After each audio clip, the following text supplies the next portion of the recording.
Hello, my name is Laura de la Fuente, and I'm going to be doing my presentation on paraeducation and what it means to be a paraeducator. So, what is a paraeducator? A paraeducator is somebody that works within school psychology. Their primary focus is assisting teachers in school administration. They help individual students based on what their level of needs are at that point. They can also be known as teacher's aides or teaching assistants or paraprofessionals.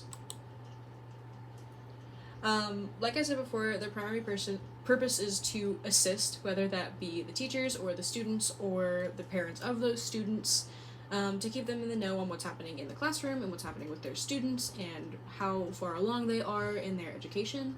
One of their jobs is to evaluate the students and kind of identify who's on track, who's not, and who might need a little bit of extra help. Keeping students on track, making sure that there's a good energy in the classroom, and making sure that everybody's engaged. Facilitating interaction between students is another part of their job, making sure that everybody is socializing properly and getting the right amount of interaction with their peers. Group management, taking care of large and small groups, making sure that everybody is working together and knows how to work together, and also making sure that everybody knows how to communicate properly and behave properly in groups.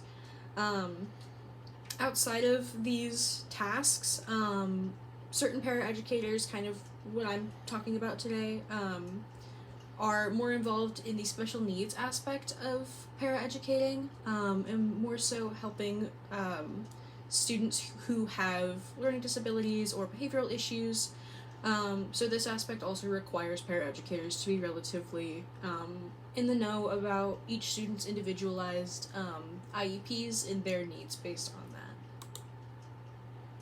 that. As for what kind of knowledge, skills, abilities, and other skills that they might want, as for knowledge, knowing how to manage a classroom, knowing how to keep behaviors under control, and making sure that everybody stays on task is really important. Knowing how to create a lesson plan and how to make a lesson plan that's going to be engaging, that follows along with where those students should be at those points. And also knowledge and teaching assistance, how to assist a teacher, what that teacher is going to need help in specifically. Some skills you might need or want in this field would be creativity. Certainly helps to keep kids engaged and make sure that they're learning in a way that's going to stick with them.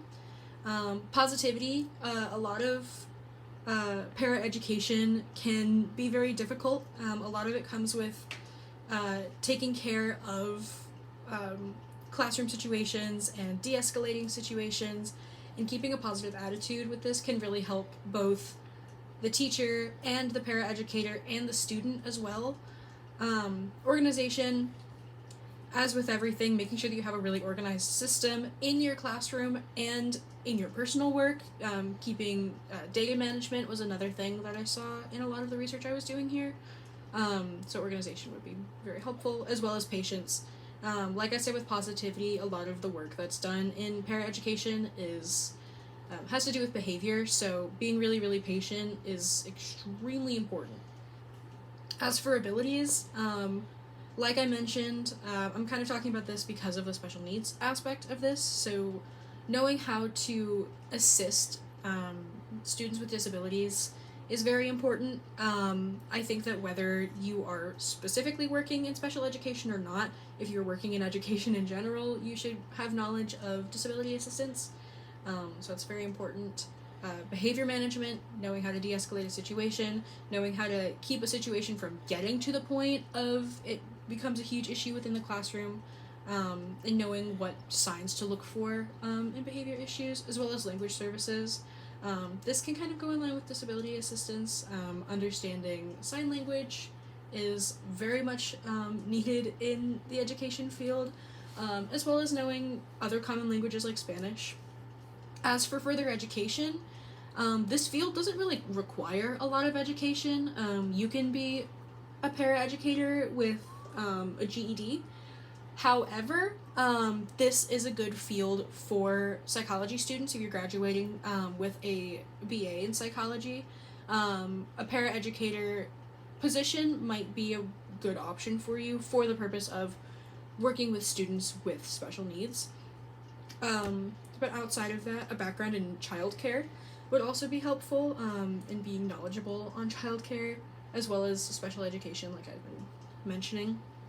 As for certification and licenses, I didn't find anywhere that specifically said that you needed specific certifications or licenses, but some that I found that might be helpful would be a certified occupational therapist assistant, or a COTA, adult and pediatric first aid like CPR or AED, and child development associate certification, or a CDA. As for job availability, the job market, and salary, Florida is not a great job market for paraeducators. It was ranked lowest nationwide out of the 50 states for average salary. However, it's predicted that there's going to be an 8% increase in jobs between 2019 and 2029, which is not significant. So if you're looking for a job in paraeducation, Florida might not be your best bet. The state average salary is $14.80 as of, I think the source said December 4th of this year. And the national average salary is $21. This link works. Okay. I was a long-term sub here at Madison. I then became a full-time paraeducator. That's where majority of paraeducators start, subbing and seeing what is the best environment for you. I got into this as a side job when my kids started school. You get your summers and your weekends and your vacations off, so you're not worrying about childcare. And when I was in the classroom, I fell in love with the people that were working there and the kids. One day can be a really rough day and we can have a lot of behaviors, and the next day it's amazing. And the kids are on and they make us laugh and we make them laugh. Let's go dance, girlfriend. Stacy treats us as equals. If we have ideas for the kids that we think might work, she hears us out. She decides yes or no. A lot of times she decides yes, and it works really well. You definitely have to have, thick skin when it comes to verbal things that kids say to you, and aggression. But I truly think that if you love this area of work, then all of that goes away. Some of the challenges are some of the behaviors, but they do give us right response training, teaching us on how to help de-escalate a child before they get to that crisis mode. If you become a paraeducator, you love what you do, and that's why I'm still here. I just absolutely adore what I do. I love watching the kids come in, and they may be low, they may not be able to sit, and by the time they're with us for just even a few days, they blossom and become amazing people.